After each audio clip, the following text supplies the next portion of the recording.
įjungiau. Taip, tai dabar tema tokia. Šiandien tema susipažinsim su pagrindais ir paskui pereisim prie terminalo pačių komandų, kur nereikia sudo vesti. Tai turiu pasiruošę skaidrės, tai pradėsim nuo šitų skaidrių. Dabar ekraną turėtų rodyti pagal bendrą idėją. Rodo ekraną? Jo, rodo. Gerai, tai tuo tada paspausiu stop sharing, kol užkraus skaidrės, nes LibreOffice'as biškį ilgiau krauda.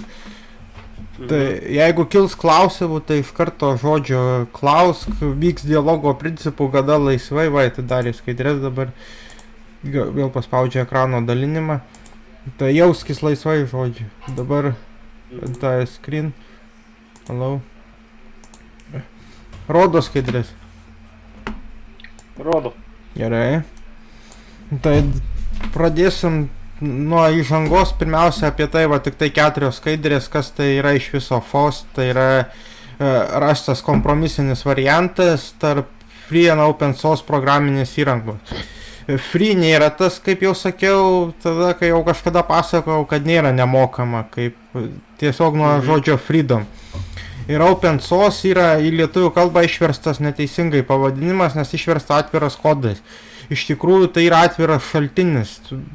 Suprasi kodėl, bet iš tikrųjų tai atviras šaltinis, nes tai gali būti ir atviro kodo sėklos, jeigu taip verčiant kaip lietuviai oficialiai išvertė tą terminą, iš tikrųjų atviro šaltinio sėklos, atviro šaltinio miestai gali būti, atviro šaltinio traktoriai ir taip toliau. Tai koks yra skirtumas tarp šitų dviejų sąvokų, kuo yra free ir open, kuo skiriasi programos vienos nuo kitų. Kaip sakau, primtas kompromisinis variantas yra kol kas, kadangi jos labai panašios, tik tai skiriasi keletas ideologinių punktų, tai FOSS primta pavadinties. Arba tiesiog laisvos ir atviro kodo programos, nu tiesiog šitaip. Tai dabar yra 4 punktai, kas nustato, kad programa yra šita laisvoji, tai yra prieisim ir ko skiriasi su atviro kodu. Tai yra 4 individualios laisvės, 4 laisvės yra iš esmės, kurias parašė Stallmanas 1980 metais kažkur tai apie programas. Ir jiems trūko programinio branduolio, ta prasme operacinės sistemos. Jie sukūrė visas programas, bet jiems trūko šito branduolio ir jie kūrė GNU Hurd, bet jiems nepavyko ir taip atsirado Linuxai. Tai dabar individualios laisvės, jos skaičiuojasi nuo 0, tai individualios laisvės yra 2. Tai yra naudoti programą bet kokiems tikslams, net leidžiama ir nelegaliai naudoti šitas programas, ta prasme mafijos tikslams, visokiems mafiozams, net Šiaurės Korėja naudoja. Tavo laisvė tokia, kad yra naudoti programą bet kokiems tikslams, net Šiaurės Korėja branduoliniai programai naudoja jas. Tada laisvė 1, studijuoti ir modifikuoti programą pagal savo poreikius. Tai čia jau viskas irgi ta laisvė 1, kad tu gali, ir labai gerai šitas Stallmanas pasakė, kad jeigu žmogus turi prieigą prie programinio kodo ir gali jį studijuoti, tai jisai ateityje bus geras programuotojas, nes jisai ateityje ta prasme susipažinti su programa, kaip reikia tas programas kurt, kaip reikia jomis naudotis ir panašiai. Tai šitos individualios laisvės būtų visiškai nieko vertos, jeigu nebūtų 2 kolektyvinės laisvės, kurios užtikrintų, kad tos 2 individualios laisvės veiktų. Tai yra laisvė 1 neveiktų be laisvės 3, tai yra dalintis pakeitimais su kitais. Tai yra, kad jeigu tu sukuri programą, kad tu gali dalintis pakeitimais su kitais ir ta laisvė 4 plaukia iš laisvės 3, kad neužrakinti pakeitimų kitiems. Tai yra, jeigu tu blenderį pakeitai blenderio kodą, pavyzdžiui, tai turi leisti ir kitiems irgi keis blenderio kodą, negali nieko užrakinti. Jeigu nors viena šita laisvė yra pažeidžiama, programa jau yra nelaisva. Tai nereiškia, kad naudoti programą bet kokiems tikslams, kad Microsoftas gali rimti tavo duomenis, pavyzdžiui, visokius ir taip toliau, kad Čia dabar šokinės pranešimai, bet nesvarbu. Tai, čia apie žmogaus laisvės, tai yra ir žmogaus teisės irgi įeina į visą šitą temą. Tai yra teisė į privatumą, pavyzdžiui, ar teisė į, privatų gyvenimą, teisė į susižinojimą, įeina visi šitie dalykai irgi į šitus 4 laisvės. Tai dabar kuo skiriasi laisvoji programinė įranga nuo atviro kodo programinės įrangos. Tai laisvoji programinė įranga nėra nemokama pirmiausia, už ją reikia mokėti, bet taip jau sutapo, kadangi anglai neskiria žodžio free nemokamo nuo laisvo, tai kad dažniausiai tampa nemokama. O atviras kodas, jie akcentuoja pragmatinį aspektą, tipo mes visi galim matyti išvesties kodą ir mes visi galim jį modifikuoti, keisti, visi galim juo naudotis ir mums tai yra patogu kurt. Tai jie akcentuoja pragmatinį aspektą, tai yra didžiausias skirtumas tarp jų. Bet kokiu atveju, jeigu naudosi laisvąją programinę įrangą ar atvirą kodą, labai didelio tokio žymaus skirtumo tarp jų nėra, tarp jų naudojimo. Pavyzdžiui, Gimpas yra laisvoji programa, bet, pavyzdžiui, koks nors Krita jau yra atviro kodo, pavyzdžiui. Tarp jų didelio skirtumo tokio nėra, Inkscape'as irgi yra laisvoji programa. Bet tokio didelio skirtumo nėra ir žmonės maišo tas savokas. Aš irgi pats kartais dėl to, kad kitiems paprašiau suprast, sakau atviras kodas. Atviras kodas, tipo, daug lengviau suprastas, laisvoji, tai reikia aiškinti kodėl ir taip toliau. Yra visa jų ta medžiaga pasiekiama GNU puslapyje. GNU filosofija. Tas visas nuorodas prikabinsiu aš paskui kur nors. Tai visa ta istorija, kaip atsirado GNU projektas ir kuo jisai skiriasi nuo atviro kodo, yra Stallmano visi manifestai internete sukelti. Jeigu įdomu, angliškai tik tai, kad su visais skyriais ir taip toliau. Aš čia turiu prisikabinęs keletą komandų, tai čia paskui prieisim prie jų. Bet kokiu atveju, ar naudosi laisvąją programinę įrangą ar atvirą kodą, tai jau yra daug geriau negu naudoti uždarą programinę įrangą. Kodėl? Nes įvairūs eksperimentai ir įvairūs socialiniai tyrimai rodo, kad žmonės daug labiau linkę bendradarbiauti vienas su kitu, kai naudoja atvirą kodą ir laisvąją programinę įrangą, negu šitą uždarą kodą. Pavyzdžiui, Danijoje buvo tokia klasė, kad davė danams šitus kompiuterius ir juose buvo Windowsai danų vaikams ir jie vienas kitam nepadėjo, o kai buvo Linuxai rašyti, Chromeos tiksliau, ne Linuxai, bet irgi atviro kodo operacija sistema, tai jie po kelių mėnesių net namų darbus duodavo vienas kitam nusirašyti ir taip toliau ir eidavo prie kompiuterių vieni kitiems padėti, kad jeigu kas nors neįsinstaliuoja ir taip toliau. Atviras kodas ir laisvoji programinė įranga tai yra didžiausi dalykai, ta prasme, ką galėjo sugalvoti žmonija informatikoje, nes iš tikrųjų nematomi kareiviai, galima sakyti, dirba prie šitos programinės įrangos 30 tūkstančių žmonių, tokia didelė gradidė, kurią koordinuoja. Nieks nekoordinuoja, praktiškai visi. Iš tokių dar skirtumų tarp uždaro kodo ir atviro kodo, jeigu tai paėmus, tai pavyzdžiui, atviro kodo labiau žmonės linkę daryti, o uždaro kodo labiau skūstis. Man tas neveikia, anas neveikia, o atviro kodo tiesiog gali paimti ir pasitaisyti. Dar toksai gal įdomesnis skirtumas kaltinimas, o pavyzdžiui, jeigu Windows'uose kas nors neveikia, tai visą laiką kaltas vartotojas, tipo, ne ten paspaudai, ne tuo pasinaudojai, o nemoki naudotis, o atviram kode, tu skatinamas kaip tik esi eksperimentuoti, pažiūrėti, ką gali ta programa toliau padaryti, ko negali ta programa padaryti. Ir, dėl to, jeigu sugadini, tai skaitosi pats, ne pats kaltas, bet kad sistema kalta, kad sistema tavo norų nesupranti. Tai bet kokiu atveju anksčiau būdavo išskiriami 6 būdai, kaip prisidėti prie atviro kodo projektų, dabar jau yra išskiriama 10 būdų. Pats pigiausias būdas yra pasakoti iš lūpų į lūpas, kad tokios programos egzistuoja. Tada tai čia pats pigiausias, nes žiniom dalintis nieko nekainuoja, kaip pasakytų Stallmanas. Ir čia yra 10 būdų, anksčiau būdavo 6 skirti. Tai paremti finansiškai laikomas pačiu rimčiausiu. sukurti bendruomenę, mes turim patys Linuxų grupę kažkokią, tai jau ir taip toliau, nu, va, programų, dokumentų vertimas, tai čia 10 būdų dabar skirti. Gali būti, kad dabar per kelis metus jų įskirta, kai atsirado dirbtinis intelektas dar daugiau. Ir kam to reikia, tai yra net 7 priežastys, kad patobulintum programinę įrangą, kurią naudojasi. Tai yra, kaip sakiau, kad nesiskūst, kad, va, pavyzdžiui, man tas neveikia, o paimti ir pasitaisyti.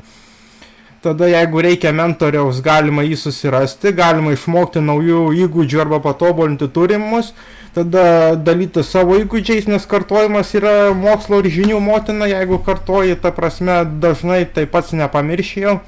Tada, kad įgytum gilesnių žinių apie kompiuterius ir naudojimą programinę įrangą ir pagerinti savo reputaciją bei augti karjerai. Be to, tai smagu ir teikia asmeninį pasitenkinimą ir niekada nežinai, kas stebi, ta prasme. Ir dėl to stebėjimo galim pereiti į kitą temą.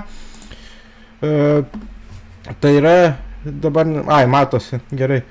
Tai kita tema pas mus bus apie lempą papasakosiu.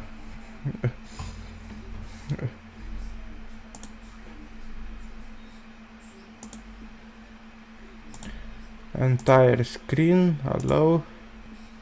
Tai dabar kita tema pas mus yra lempa. Kas yra lempa, o kas iš lempos? Tai aš šitas skaidrės išverčiau, šitų skaidrių nekūriau. Tai lempa tai yra akronimas, kuris reiškia Linuxai, Apache, MySQL, PHP arba Perl. Ir dabar trumpai kas apie kiekvieną komponentą. Tai kas žinom apie lempą, kad lempa yra visiškai nemokama ir atviro kodo, leidžia kurti aukšto lygio webinės ir serverinės aplikacijas. Nu, pavyzdžiui, jeigu sugalvotum dabar sukurt Photoshopą per webą, kad jisai veiktų, tai kurtum naudodamasis lempą. Nors yra ir kitų būdų, bet šitas skaitosi pats pigiausias, nes jo licenzijos yra visiškai nemokamos.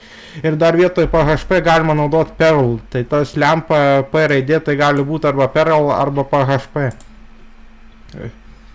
O kas yra PHP? Programavimo kalba. Kaip HTML? Nu, biškiai aukštesnio lygio, nes HTML tik tai nėra programavimo kalba, HTML laikoma žymėjimo kalba, nes nieko neįmanoma programuoti. Jį laikoma žymėjimo kalba.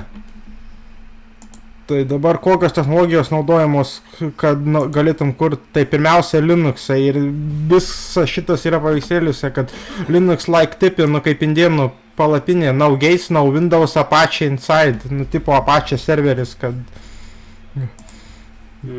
Tai dabar trumpai apie Linuxus, tai jau susipažinai, jau pats naudoji kelis mėnesius, tai Linux dar žinoma kaip nemokama Unixų implementacija, nes Torvaldsui neužteko pinigų, kad galėtų nusipirkti Unixus, kuriama interneto savanorių ir didelių kompanijų ir tai labai didelis privalumas, nes ta prasme savanoriai pastebi to, ko nepastebi didelės kompanijos, o didelės kompanijos nepastebi to, ką pastebi savanoriai. Ir jie vienas kitam padeda, gaunasi toksai dvigubas skydas, kad ir varomieji varikliai tai yra Linuxų branduolys ir terminalas. Tai šiandien daugiau dėmesio skirsim terminalui ir dar pabandysiu surasti, kur aš įkėlęs Stallmano kalbą, kad parodyti, kodėl verta naudoti laisvasias ir atviro kodo programas. Nu, dar šitą pamiršau visai. Taip, dabar žiūriu, ar nepraleidau skaidrės. Taip, Linuxai, tai Linuxų branduolys ir terminalas yra esminiai varomieji Linuxų varikliai. Tai per terminalo kelias komandas prašoksim. Taip, Apache yra pats populiariausias atviro kodo serveris internete, 67% interneto svetainių naudoja Apache. Apache palaiko ir Windowsus, ne tik Linuxus. Yra koks Apache privalumas, tai kad jinai gali groti ant didelio kiekio geležies ir programinės įrangos. Tai yra, jeigu tu sukursi kažkokią programą su Apache serveriu, kuri veiktų per webą, tai jinai didelė tikimybė, kad gros ant daug naršyklių. Tada MySQL, nežinau, kiek esi susipažinęs su MySQL, pavyzdžiui, ar teko girdėti tokią? Ar SQL? Jo, ten programuoti šitas, kaip visą per MySQL. Duomenų bazės? Jo, duomenų bazės. Jo, tai jinai duomenų bazė naudojama, tai naudoja klientinę architektūrą, tai yra GUI arba grafinį interfeisą ir fokusuojasi ant greičio ir stabilumo. PHP sukurta Rasmuso Lenfurtos ir skirta jinai skurt specialiai webinės aplikacijas. Jinai yra klijai tarp naršyklės ir MySQL. Čia jeigu jau labai sudėtingas programas norėsi dinaminės kurt, tai tada reikia būti susipažinus su lempa. Yra be lempos yra dar vienas toksai Min, bet Min jau yra mokamas.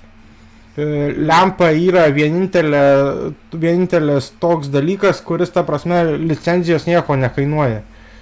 Kad visiškai va ir kur naudojama lempa, tai kur dinaminės svetainės arba kur atviro kodo killer apps, visokias tokias programėlės, kurios, tas killer apps, tai kaip pasakyt, šitas, jeigu ne pažodžiai, nes čia nužudytos programos arba žudančios programos, tai čia labai keistai skambėtų, bet iš tikrųjų atviro kodo programos paprastai per 5-10 metų įstumia savo komercinius konkurentus. Pavyzdžiui, VLC Media Playeris, Windows Media Playerį įstūmė ir panašiai. Tai čia tokias programėlės, kad galėtum kurti. Architektūra susideda iš naršyklės, Apache API, PHP, MySQL ir to Apache serverio. Iš 2 Apache susideda net. Kadangi lempa pajėgi pristatyti verslo klasės sprendimus, tai gali būti puikiai pradžia pirmajai aplikacijai. Tai, kadangi visiškai nemokama, didžiausias jos privalumas. Nereikia niekam mokėti už licenzijas. Ir labai gera integracija su Linuxais, kas svarbiausia, ir lengva administracija. Tau čia skamba? Jo, aš išjungsiu garsą, kad netrukdytų. Tai neskubėk, aš šitą laiką tada pabandysiu surast, kur aš įkėliau šitą Open Source from Home. Kur aš įkėliau Stallmano kalbą.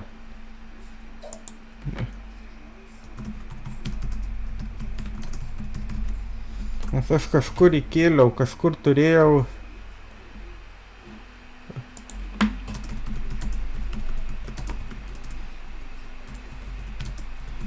Jis net kelis šitus iškelia kelias, ta prasme, kodėl verta naudot.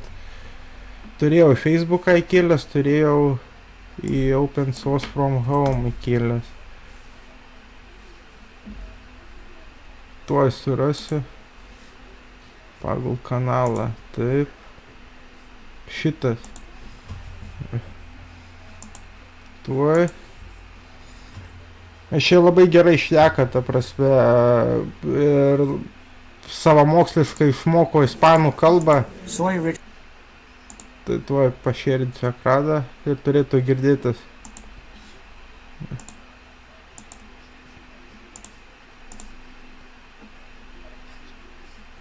Richard Stallman.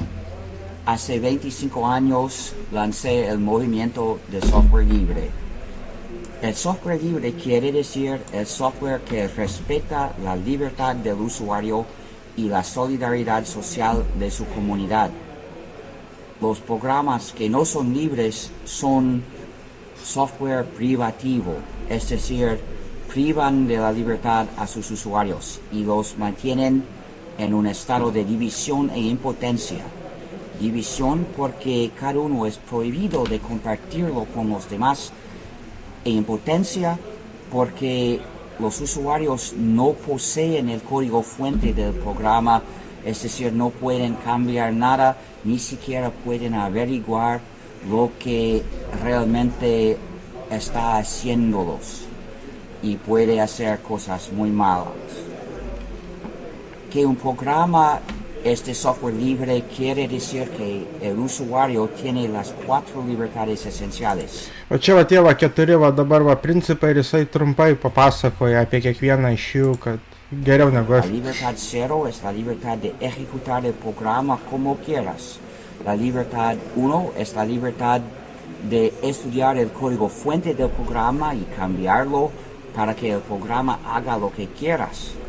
La libertad 2 es la libertad de ayudar a tu prójimo, es decir, la libertad de hacer y distribuir copias exactas del programa cuando quieras. Y la libertad 3 es la libertad de contribuir a tu comunidad, es decir, la libertad de hacer y distribuir copias de tus versiones modificadas del programa. Con estas 4 libertades, el programa es software libre porque el sistema social de su uso y distribución es un sistema ético, respetando la libertad de cada uno y respetando la comunidad de los usuarios. Y todo el software debe ser libre porque cada uno merece la libertad, merece poder participar en la comunidad libre. Y por lo tanto, las escuelas deben enseñar únicamente el software libre. Hay 4 razones para esta conclusión. La más superficial es para economizar. Las escuelas no tienen bastante dinero, no deben desperdiciar su dinero pagando permiso para usar software privativo.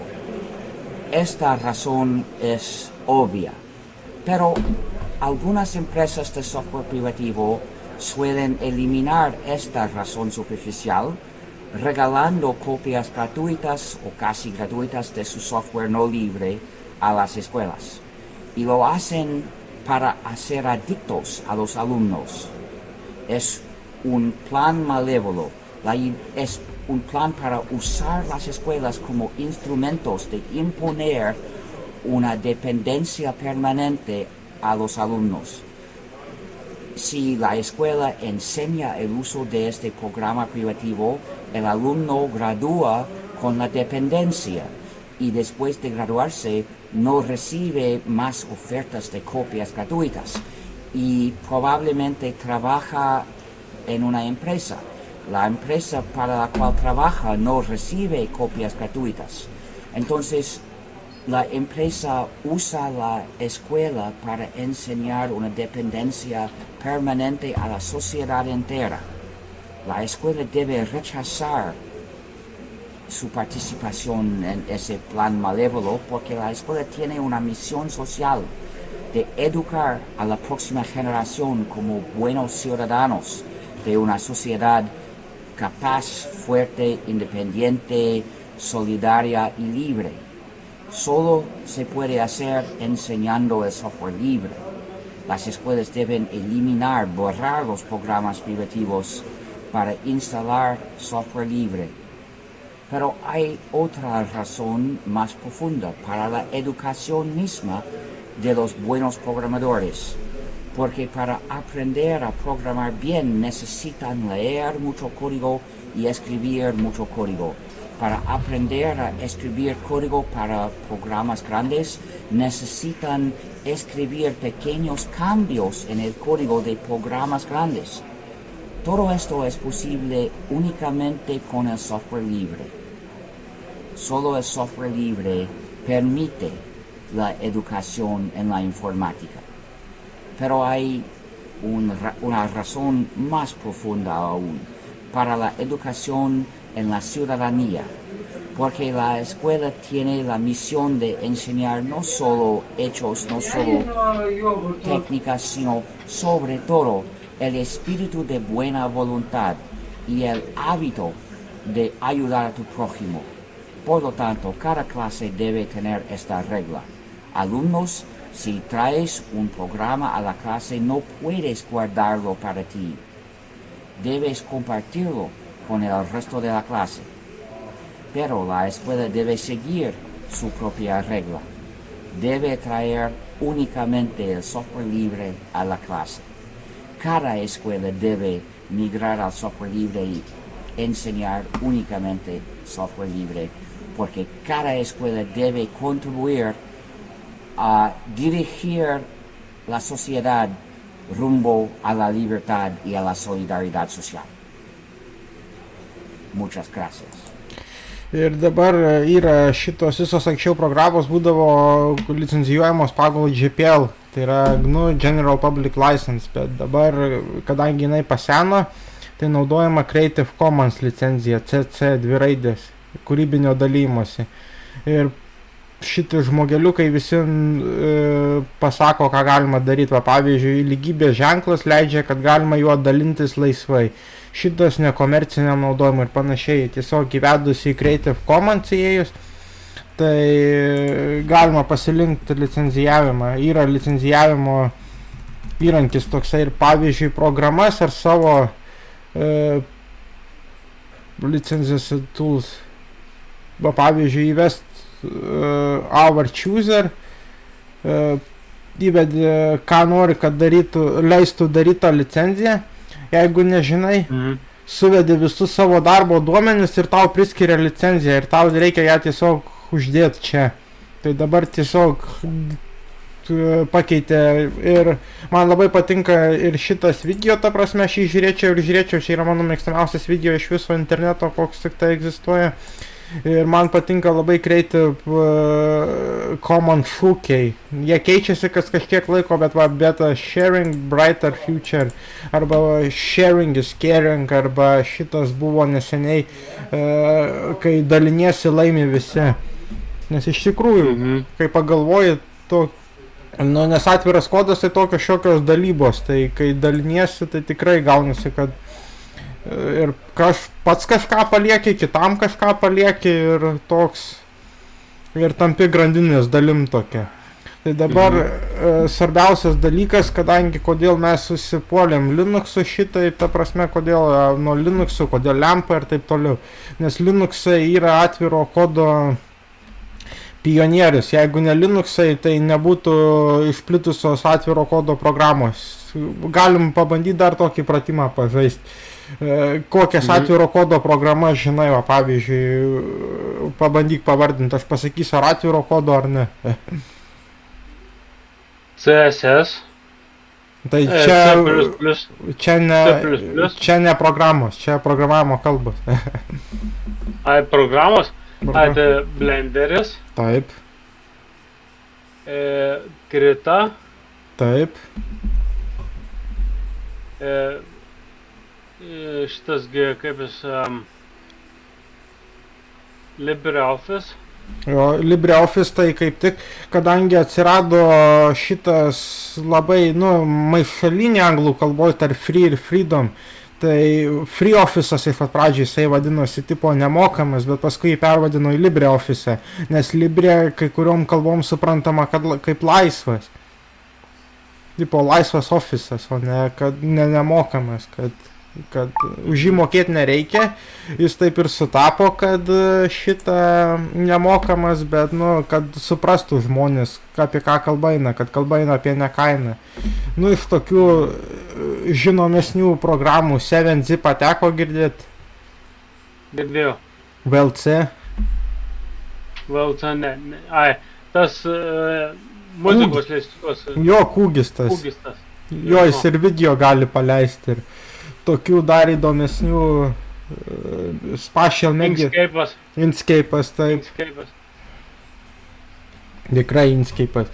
Tai jeigu ne Linux'ai, tai šitus programos nebūtų taip išpopuliarėjusios. Linux'ai yra pionierius, vėliavnešys viso šito reikalo. Ir jeigu jo nebūtų sukūrę, tai klausimas, kaip būtų pasisukę. Iš tikrųjų, Stallmanas bandė sukurti savo atskirą operacinę sistemą, kuri vadinasi GNU Hurd, bet jam nepavyko. Ji dar po šiai dienai yra kuriama ir žodžiu neaišku, kada pasirodys public versija ir taip toliau. Tai dabar atsidarome Linux'ų terminalą. Man atsidaryt, ar tu atsidaryk, aš irgi atsidarysiu.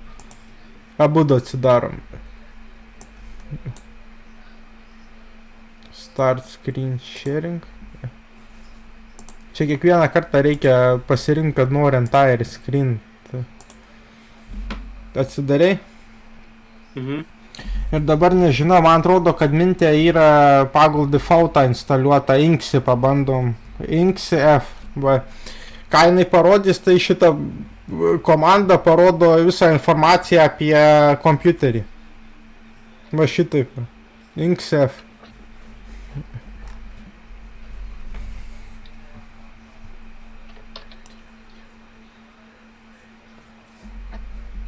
Rodo? Rodo, jo. Kad tai gerai, nes man... Rodo. Nes Debiane tai reikia instaliuoti ją šitą sudo apt Inksį, ne visos distribucijos ją turi.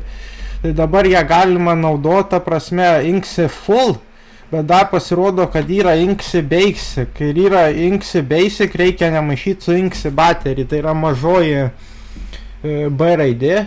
Va, ir matai, čia rodo absoliučiai viską, ką yra apie tą sistemą. Ten CPU, baterija, grafikos, viską, ką reikia, ko nereikia, o čia tik tai basic informacija. Bet jeigu dabar parašysiu inks B didžioji, tai jis man rodys apie bateriją informaciją. Neskubėk.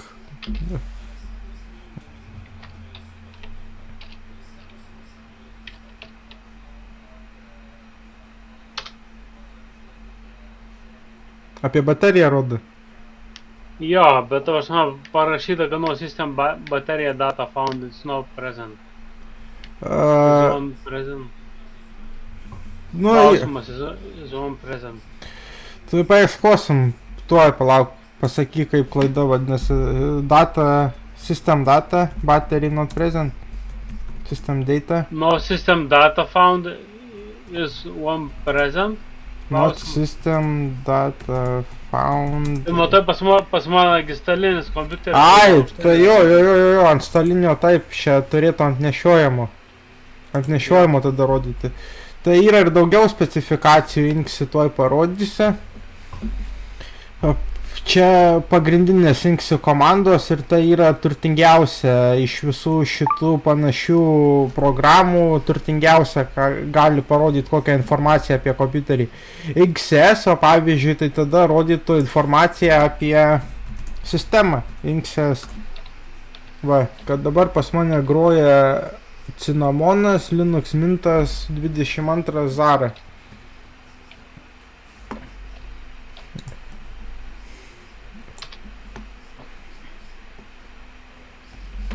Šita man labiausiai patinka inksi mašinė, kad atseit apie mašiną rodo informaciją, jeigu nežinai kokį kompiuterį nusipirkai, pavyzdžiui, jeigu lipdukai visi nuklijuoti būna ir tokiu atveju, tai gali tiesiog pasižiūrėti įvedęs inksm, rodys kompiuterio modelį, šitą jo gamybinį pavadinimą ir panašiai.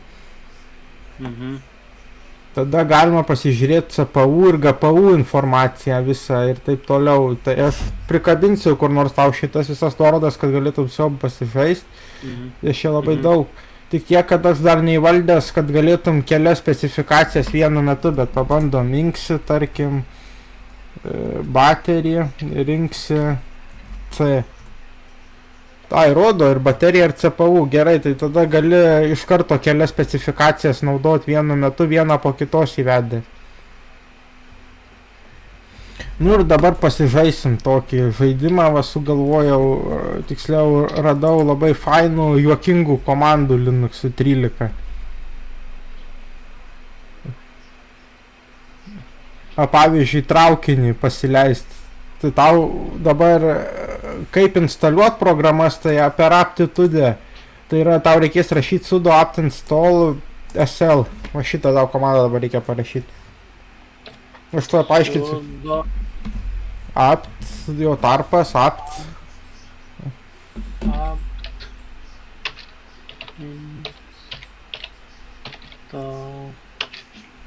Tarpas, SL.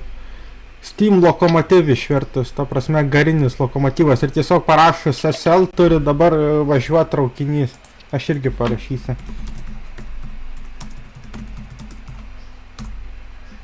Būtinai paprašys slaptažodžio, nes čia jau admininė komanda. Jau, suvedžiu. Tai gerai. Suvedžiu. Labai gerai. Ir tuoj labai čia greitai groja, taip SL ir dabar turi važiuoti garinis traukinys. Ir kaip iš jo išeiti, escape turėtų paspausti arba tiesiog uždaryti langą, arba tiesiog palauk, kol jisai pasibaigs. Ir dar įvedus specifikaciją SLF, jisai dar ir skrenda. Aha.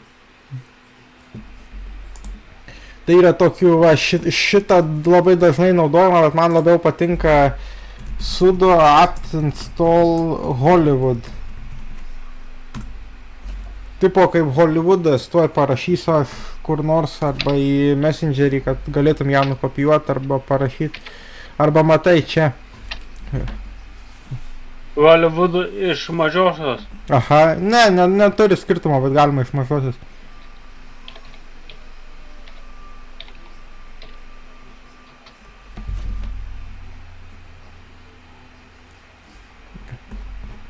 Ir paskui prasisuka ir tiesiog parašom Hollywood.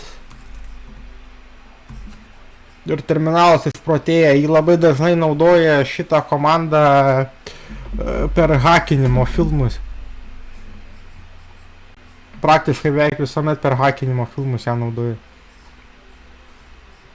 Galima ir kitą naudot. Aš dabar nežinau kaip išeit quit ar escape. Ne. Reikia uždaryti vis dėlto terminalą ir vėl reikia išverti terminalą. Tai Matrixą irgi labai dažnai. Dar nepaleido? Mano dar nepaleido. Ne. Tai palauksim tada. O, čia spalvos pasikeitė terminalo kažkaip, tai pas mane buvo žalias, o dabar pasidarė spalvotas.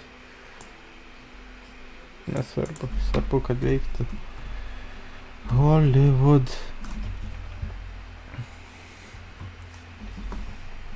Kai pakraus, tai tada tiesiog Hollywood reikia parašyti. Ir jau galės stebint draugus, kad moki hakinti. Kad hakeris baisinus. Pirmi žingsniai tokie jau. Nu. Čia įdomiai, tai... Nežinau, kažką man netidaro. Dabar tau išeina ekraną padalint kaip nors. Dabar... Trečias, tas Start Script Sharing rodiklė tokia su...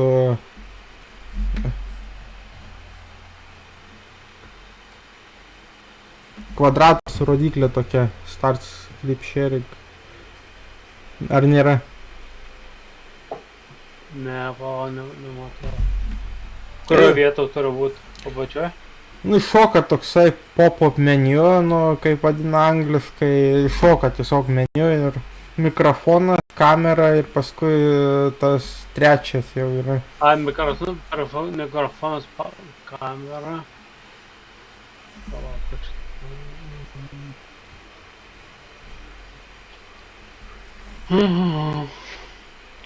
Va taip, va dabar turėtų matyti pas save, kad aš va šitą va pažymėjęs. Tai.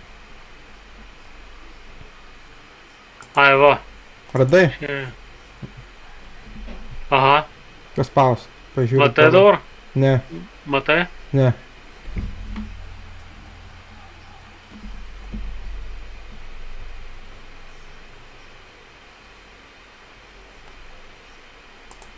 Nematau.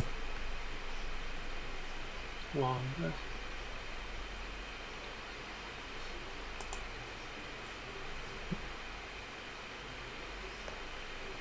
Kažkodėl atšaukti degatas, o bendrinti tik tai neveikia bendrinti.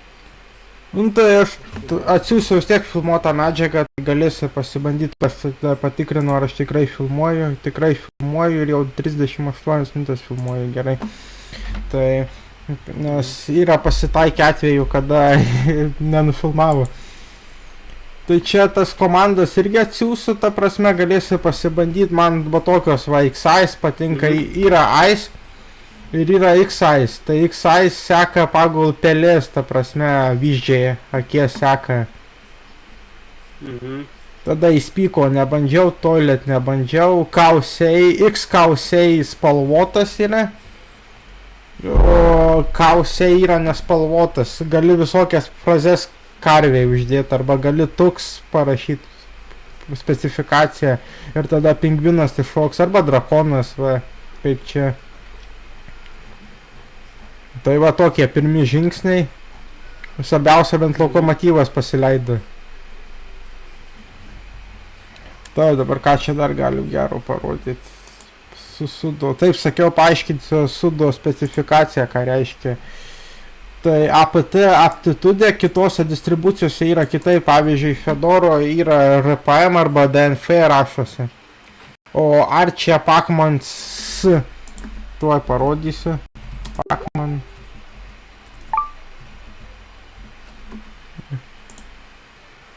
Pacmans.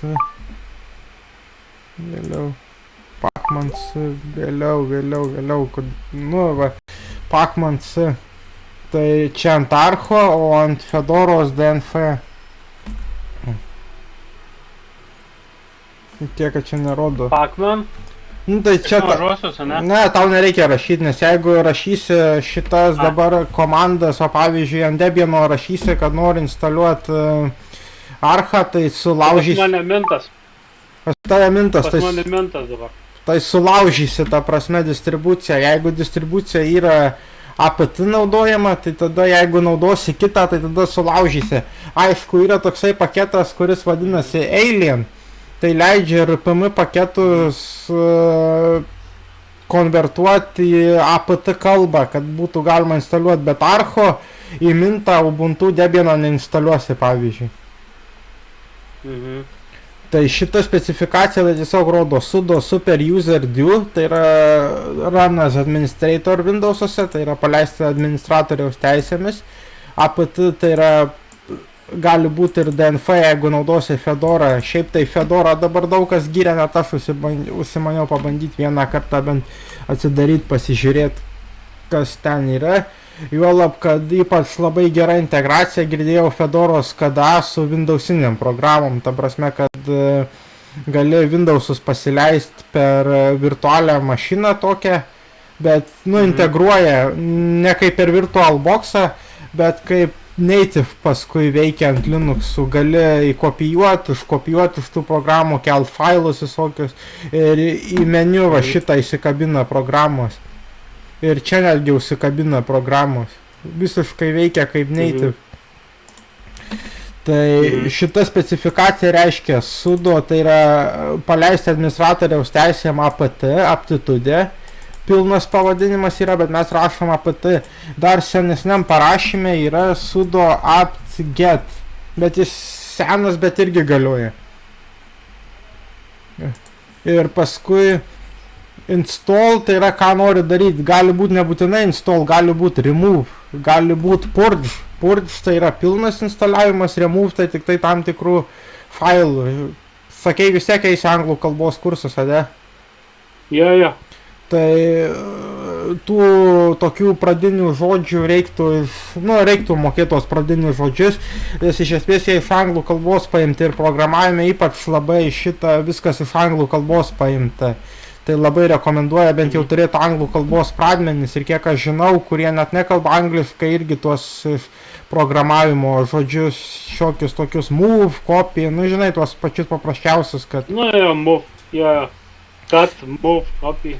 Tai čia, pavyzdžiui, yra man komanda, tai yra parodo, ką galima daryti. Sudo apt install man. Šito nerašyk dabar, pažiūrėsim, ką rodo.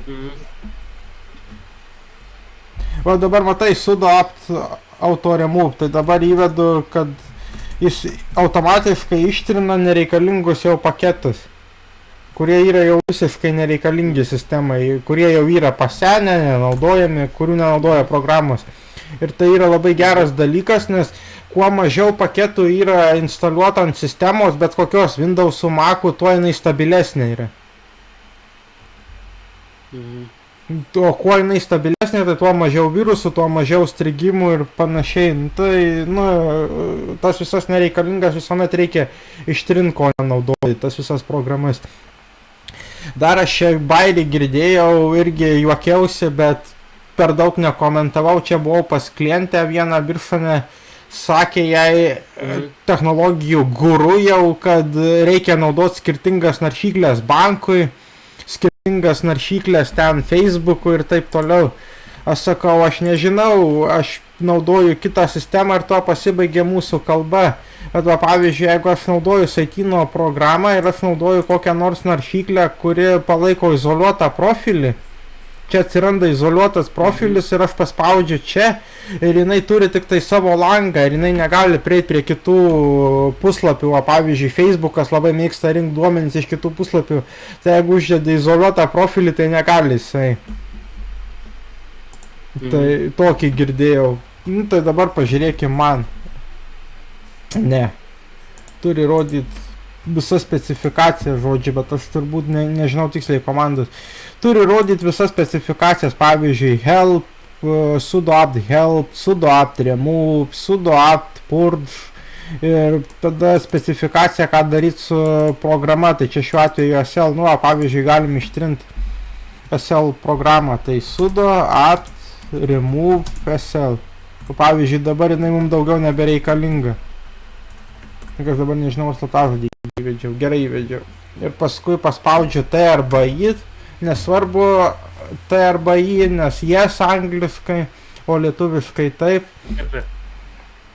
Ir dabar ištryniau aš garvežį ir daugiau, jeigu aš įvesiu garvežio, jis daugiau nebevažiuojas. Rodo man, kad jeigu nėra kokios komandos, kad galima įvesti per sudo apt install SL. Tarp kitko, terminalas labai geras dalykas yra tuo, kad jeigu nėra programai kokių nors paketų, trūksta priklausomybių, tai rodo kartais kokias komandas reikia parašyti arba kokių paketų trūksta ir tada suvedi tuos visus paketus, pavyzdžiui, sudo apt install, ką žinau, kokius ten lib, katų ir taip toliau, žiūrint, ko trūksta. Arba jeigu jisai gali automatiškai susitvarkyti, tai yra tie paketai yra repozitorijoje, tai tada jisai pats automatiškai per sudo apt install F susitvarko.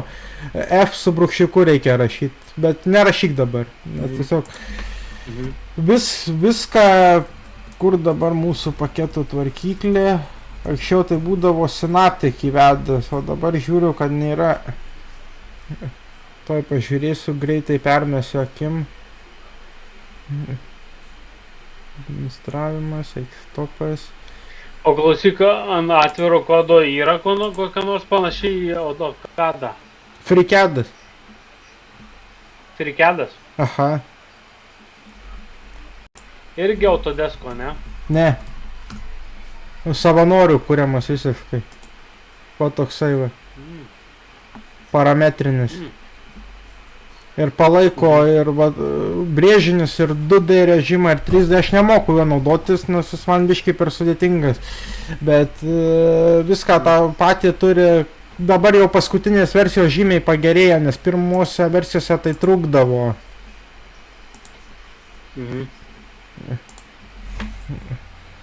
Nu, pirmose versijose trūkdavo šitų visokių kažkokių funkcijų, dabar visas tas pagrindinės funkcijas turi. Šiaip dar Blenderį kai kas naudoja vietoj AutoCAD-o. Įmanoma, tikrai įmanoma, bet nu, gal labai sunku pradžiai. Ką dar naudoja vietoj FreeCAD-o? Kuria lengviau dirbti, ar FreeCAD-o ar Blenderio? Man asmeniškai Blenderio, o kitam žmogui gal FreeCAD. Šiaip jeigu kažkada kils klausimų, to vėl įjungsiu ekrano dalinimąsi. Entire screen, allow. Tai yra toksai puslapis Alternative 2. Jeigu kada nors kils klausimų apie... Ir jisai rodo...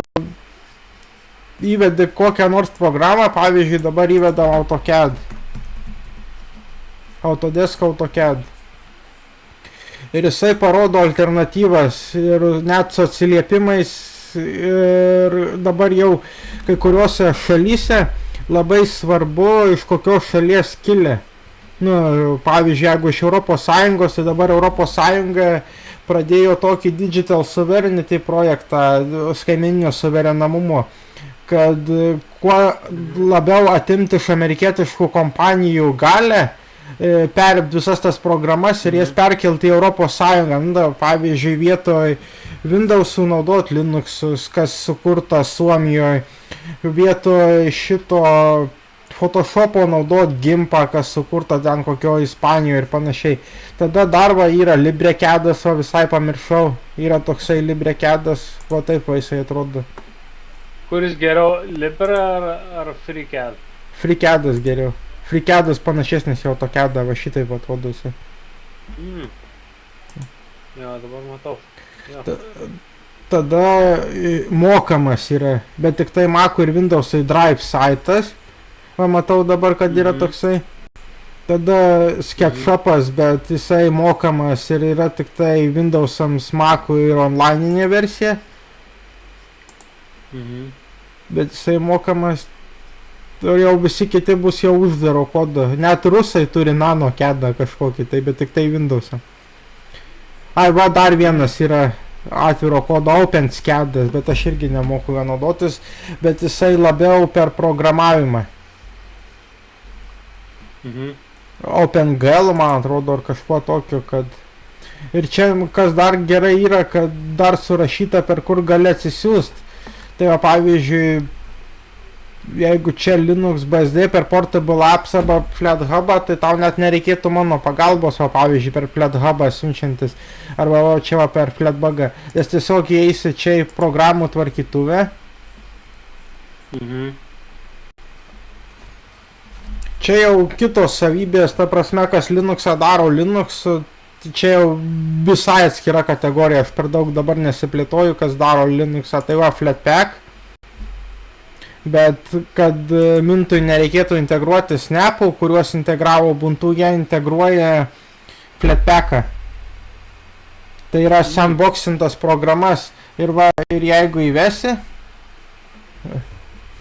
tai va ir yra FreeCAD'as ir viskas. Paspaudai įdiegti ir jis atsiras.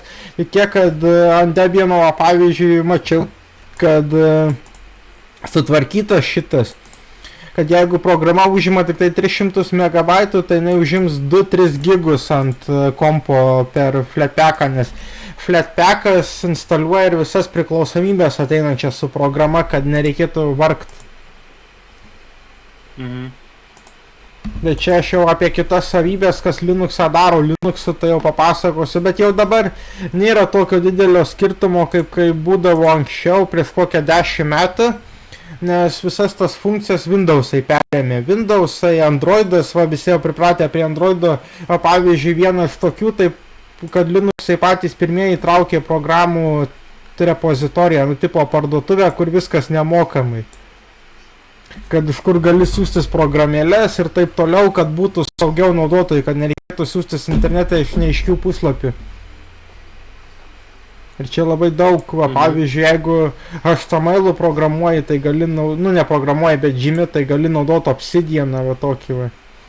Nors man labiau Penpotas patinka, Figmos alternatyva yra tokia Penpot. Tai jinai net pati rašo HTML kodą. Nupiešė kvadratą, jinai parašo HTML ir tą kvadratą gali tiesiog HTML-inį nukopijuoti ir įdėti į savo projektus. Ką dar tau čia parodyti? Tai FreeCAD'u supažindinau, tik kiek, kad aš bandžiau jo naudotis, tai man Blenderį paprašiau viską piešti. Kitam gal paprašiau FreeCAD'u, bet man asmeniškai Blenderį paprašiau. Pažiūrėkime, ar iš vis šitam sąraše yra Blenderis. Ne, nėra. Man atrodo, anksčiau būdavo net Blender CAD'as, tuoj pažiūrėsiu. Jo, yra. Blender CAD vadinasi. Bet labai sena programa. 2015 metų paskutinis atnaujinimas. Tai jo... Jau kaip ir nelabai naudojama, ne? Nu tai dabartinį Blenderį gali naudot atviro kodo, ta prasme, kadangi jie vis tiek pragmatinį principą labiau akcentuoja, ne etinį. Kad pavyzdžiui, etinį, jeigu sakytų menininkai neturi pinigų, tai mes dalinam savo programą nemokamai. Tai atviras kodas akcentuoja pragmatiškai, visiškai, kad galėtum langus pasikeisti, įsidėliot pagal save, kaip nori, visas išvaizdas. Pavyzdžiui, mano Blenderis niekuomet neatrodo kaip kitų Blenderis, nes aš labai mėgstu šitai pasidaryti, arba mėgstu šitai pasidaryti, kad va, pavyzdžiui, aš tuoj parodysiu, kas čia vyksta.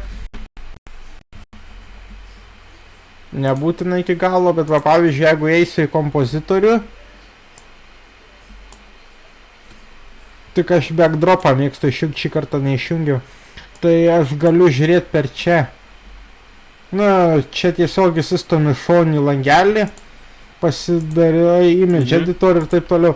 Tai atviras kodas akcentuoja pragmatinį labai principą, kad pavyzdžiui gali pagal save pritaikyti programą, kad nereikia programai prie tavęs taikytis, kad tu taikaisi prie programos, tiksliau, kad tau nereikia taikytis prie programos, kad tu pats pasidarai ją kaip nori. Labai aukšto lygio kustomizacija, nepatinka piktograma kažkokia, paėmei, pasikeitė į velniop ir nesuki galvos. Tai aš, pavyzdžiui, labai mėgstu ir Blenderio, aš esu irgi padaręs tokių kaip su kedinių darbų, shiftą, va, per kurves arba šitus visokius, va, kurps, tik kiek, kad aš dabar išjungęs labai daug.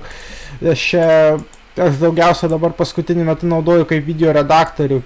Gal kitą kartą parodyti video redaktoriaus tau, ta prasme, principus, kad galėtum įsirašinėti video pats namie, kad ir paskui susimontuoti ir gal įsikelt kur nors, ar pamokas gal su laiku sugalvosi kam nors kitam vestai. Nes čia iš tikrųjų, aš nežinau, aš ieškojau programų, kurių neturi atviras kodas ir radau, visgi radau. Androido ekrano įrašymo neturi normalaus. Jeigu kas nors padarytų, galbūt net uždirbtų milijoną iš to. Nu nėra, to aš ieškojau. Yra kažkokios tai programos padarytos 2012, 2014, panašios, ta prasme, bet jos neskirtos ekrano įrašymui. Bet jeigu kažkas padarytų atviro kodo ekrano įrašymo programėlę, gal net uždirbtų, sakau, milijoną. Bet reikia turėti programavimo pagrindus ir panašiai. Tai, nu, labai daug savybių turi atviras kodas, kad pagal save gali pritaikyti, tada jeigu trūksta kokios funkcijos, gali pats pasirašyti arba įsidėti per pluginus ir panašiai. Tik tiek, kad reikia turėti tuos pradmenis tokius, kad, va, pavyzdžiui, jeigu labai daug pluginų instaliuoji, kad programa lėtėja nuo jų, nes vis tiek kiekvieną pluginą reikia iš naujo kiekvieną kartą kompiliuoti ir tokios savybės. Daugiau gal klausimų kokių turi. Kol kas tai dar nieko. Du, kol kas... Jau kuo toliau pažengsim, tuo bus daugiau, man atrodo, klausimų. Nu, jo, ypač kai reikės daryti kažką. Ja. Dar jeigu ekrano neišeis dalintis, reiks pažiūrėti kažkaip pas tave, kur ekrano dalinimasis, nes jeigu tai, kad, nu, būtų paprasčiau, kad matyčiau klaidas ir... Iš tokių senų programų gerų tai yra Pencela, va. Tuoj parodysiu.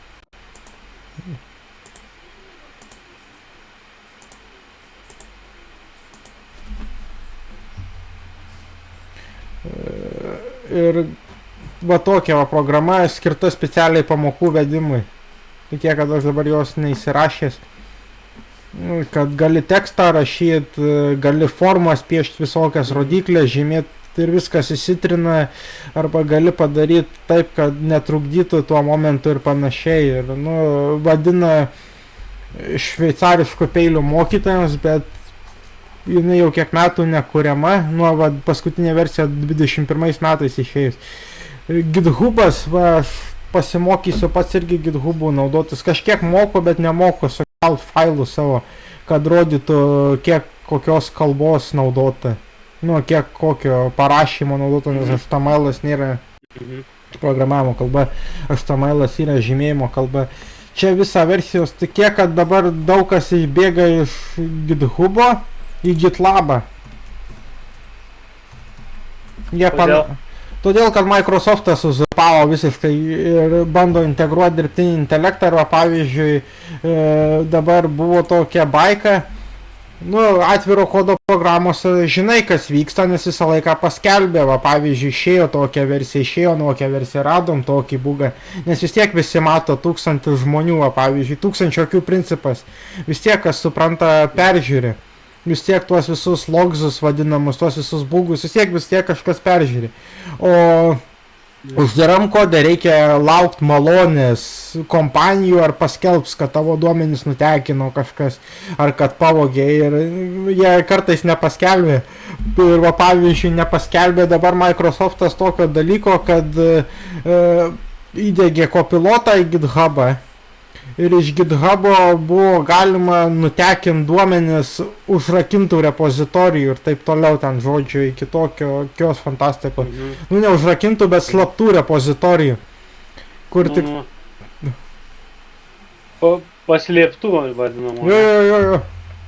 Tai atviras kodas laikoma, kad yra 10 kartų saugesnis už uždarą kodą, bet kai kurie ekspertai žiūri tai skeptiškai, bet visos prognozės panašu, kad pamažu tvirtinasi, kiek jų buvo, kad Linuxus išgelbės Valve, Steamas.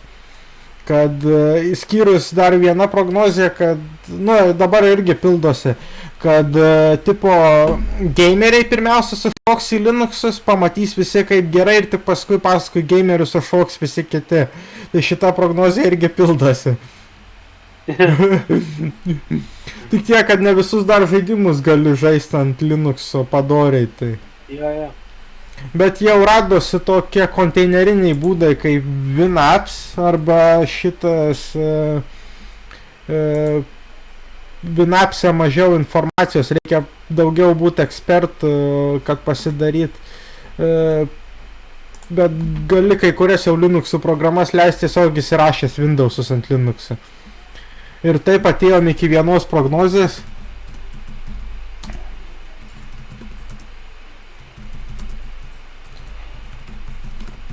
Kad ta prasme, aš dabar nesusidalinu ekraną tuoj, čia reikia entire screen, tai yra toks WinApps ir yra WinBay News turi būti. Žodžiu, toksai šitas Raimondas yra ir jisai pasakė, kad šitie Windows'ai anksčiau ar vėliau taps, jis omeny pasakė 10 Windows'us, kad taps emuliatorium Linux viduje ir jau panašu pildosi šitą prognozę. Jau galima paleisti Windows'ų programas, tiesiog įsirašys Windows'us kaip konteinerį ir va tokias programas, kur nereikia labai didelių apkrovų, pavyzdžiui, Office'as. Čia yra visas programų sąrašas, netgi oficialiai palaikomų ir jų net daugiau yra. After Effects, pavyzdžiui, Adobe Audition, kas su muzika dirba. FL Studio netgi pasileidžia, kas su muzika dirba ir daugiau tų programų yra. Tik tiek, kad ne visos veikia, nes dar kol kas, dar tik tai žengia pirmus žingsnius šitie. WinApps, WinBout yra, kad įsirašai Windows'us kaip konteinerį ir naudoji iš konteinerio Windows'us. Nereikia pereiti, ta prasme, nei tarp programų, nei tarp sistemų, nei viskas vienoj sistemoj.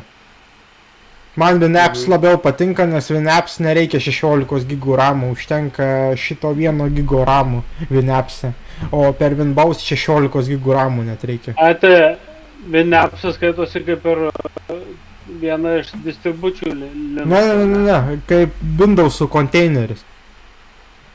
Kaip Windows'ai konteineryje, jo, kaip šiukšlių dėžiai galima sakyti. Tai inovacija, jeigu, tas žmogus, kuris sugalvojo visą šitą koncepciją, jisai nieko naujo nesugalvojo, taip veikia Viselas, Windows Subsystem for Linux. Bet šita koncepcija gali būti, kad per ateinančius kelis metus atves labai daug naujų vartotojų į Linuxus, ypač tiems, kuriems trūksta Photoshopo, FL Studio ir ten kokios premjeros. Nes čia pagrindinės programos, kurių dabar labai trūksta Linux'e. Iš Adobe paketo ypač.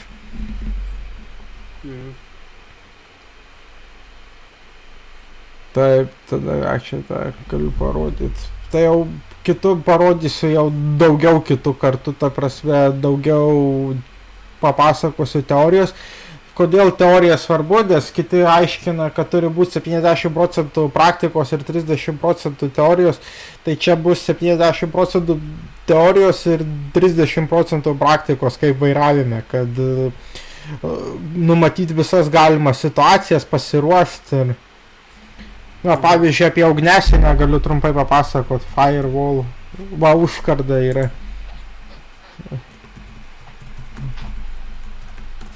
Linux Mint, ta prasme, nereikia nieko instaliuoti, yra gatava užkarda. Ir net parašyta, kaip jie naudotis pačiose instrukcijose. Tiesiog užtenka paspausti būseną, kad leisti, gaunami drausti, taip toliau. Tik tiek, kad aš nejungiu užkardos, nes man dar jos niekada neprireikė. Ir yra programų, kur sako, kad, pavyzdžiui, koks nors varpinatorius, kad tada reikia kurti užkardos grupės. Varpinatorius tai yra failų dalyvasi. Tuo gražus atviras kodas, kada pavyzdžiui, kai atsirado varpinatorius, atsirado Androidinė versija jam, tai ją parašė žmogus, o Linux Minto komanda parašė Linux Mintui, bet Androidinę versiją sukūrė paprastas žmogus, savanoris. Ir jie kvietė paskui savanorius sukurti ir Apple versiją, ir jie sukūrė Apple versiją. Gaunasi toksai bendradarbiavimas, yra labai daug mymų. Tarp kitko irgi paliesim atskirą temą, kaip uždirba atviro kodo, nes kaipgi galima uždirbti, jeigu viską dalini už dyką, nes, atrodo tikrai labai keista, kaip jie uždirba milijonus ir varto milijonus, viską dalinami už dyką, tai čia bus atskira tema, nes ji labai plati. Tai, iš tikrųjų pagalvojus, kaip galima dalinti už dyką gerus produktus, ypač Microsoftas tuo kontraargumentuoja, kaip sako, dalindami tokios kokybės produktus jūs uždirbat milijonus. Pavyzdžiui, VLC 6 milijardai atsisiuntimų, pati populiariausia programinė įranga tokio tipo, daugiau niekas su ją nekonkuruoja, video ir muzikos peržiūrai, daugiau niekas su ją nekonkuruoja. Neseniai pasiekė 6 milijardus atsisiuntimų. Ir norėjo juos nupirkti už 30 milijardų, tai atsisakė pats kūrėjas, kad nebūtų reklamų VLC. Sako, man užtenka tiek, kiek aš turiu, o jis turi tikrai daug. Tai tokia irgi mistika, kaip galima dalinant, aišku, ne visi atviro kodo projektai yra vykę, yra Kide Laivas toksai, labai nevykęs projektas, bet jisai gyvuoja vien tik dėl to, kad yra entuziastų grupelė, kurie juo naudojasi ir kurie juo džiaugiasi ir taip toliau, jis tai dėl to gyvuoja. Aš karts nuo karto pabandau ateidamas pasižiūrėti, ar jis vis dar veikia. Jis vis dar veikia, bet, kreivai veikia. Labai kreivai veikia. Įsijunginėja, ten funkcijos pusė veikia, pusė ne. Pusė rodo instaliuok tą, pusė rodo instaliuok aną, bet, jis vis tiek gyvuoja kažkaip. Tarp kitko, 2024 metus Blenderis irgi baigė su minusu. Bet kadangi pasiekė tą minusą, tai jie nusprendė, kad vis tiek dalins Blenderį nemokamai, nes vien tik dėl to, kad pasiekė tą minusą. Reiškia, jų darbas yra reikalingas ir taip toliau. Nors tą minusą irgi, kaip pažiūrėsi, nes kiti į pelno eilutę rašo, kiek jis ima milijonų. Pavyzdžiui, ten vienais metais Blenderis 14 milijonų uždirbo. O 2024 pabaigė su minusu. Tai va, daugiau gal kokių klausimų. Tai paliesim šitą temą. Tai šitą temą paliesim kitus kartus, gal net kitą pirmadienį paliesim, kaip jie uždirba. Nes iš tikrųjų labai įdomu, kaip galima dalinant, dalini savo laiką, savo resursus, ten moki už elektrą, moki mokesčius, už viską moki ir ant galo dar uždirbi. Bet ant galo atiduodi visą save atiduodi. Ir tarp kitko, dar čia, kadangi kelios minutės liko, tai prisiminiau tokį baiką, kad žmonės neteisingai suprato atviro kodo idėjas, kai kurie. Nes blogai išvertė, turėjo būti open source, tai atviras šaltinis, nes gali būti receptas, o pavyzdžiui, pats paprasčiausias atviras šaltinis tai yra receptas. Nes ten viskas surašyta, ką daryti, kaip daryti, ir tai čia lygiai tas pats yra ir su dokumentacijom visokiom atviro kodo programų, taip pat paprasčiausias atviras šaltinis yra receptas, bet sako atviras kodas, tai visiems iš karto kyla, kad su programavimu, kad čia būtinai programavimas ir taip toliau. Tai netaip suprato, tai atsirado atvira politika, atviras maistas, ten atvira santuoka, tokie dalykai atsirado iš neteisingai suprastos savokos atviras kodas, open source. Labiausiai tai man patinka atvira politika, nes neaišku, nei kuo jinai atvira, nei. Bet paimta iš atviro kodo viskas atėjo, nes blogai žmonės suprato. O anksčiau ar vėliau jų mes matysim vis dažniau, mes ir taip matom vis dažniau atviro kodo projektų. Pavyzdžiui, WinRAR įstūmė 7-zipas. Vienareikšmiškai. Windows Media Playerį, VLC ir taip toliau. Tai yra numatyta, kad 50 metų kažkur tai, kol atviro kodo projektas įstumia Nu, kol įstumė savo komercinius konkurentus. Nu tai ką, jau toj pažiūrėsiu, kiek laiko jau čia praėjo.